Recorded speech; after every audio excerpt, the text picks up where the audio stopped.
कोचा संबंध की कोई नहीं जय महाकौशल की जय। महाराज अजी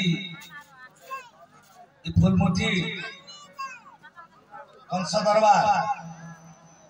गोकुलाष्टमी यात्रा अंतिम दिवस मतलब कहवाले को सुयोग देइयो इस सुयोग में जुड़े बड़ा कहले आनंद एवं प्रमोद जेंटा के बाकी ऊपर लगी के होए तो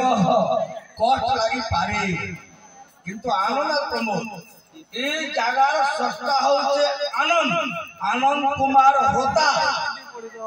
अरे के आगे बढ़े वाले के दूसरे लोग होचे प्रमोद कुमार दास और बड़े घटी के ताली आनंद और प्रमोद महाराज nobody can say I can challenge to everybody आनंद और प्रमोद में डिफरेंस कहीं नहीं होता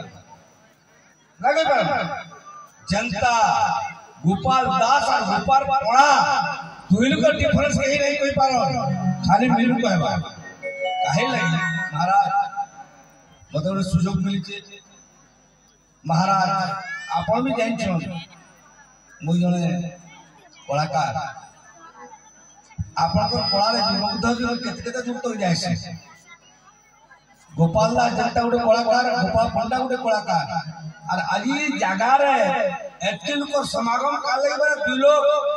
दुई लोग को श्रेय देबी गोटे हो आनंद कुमार होता और गोटे हो प्रमोद कुमार दास आपन माने ताली बजे दुई लोग लगे यात्रा की सुधांशु भाई आप सुधांशु शेखर दास बहुत बड़ा कला प्रेमी ताको आग्रह दरकार पड़ले 2 घंटा नहीं खाई 4 घंटा लेट है यदि खाइबार लेट ही पारे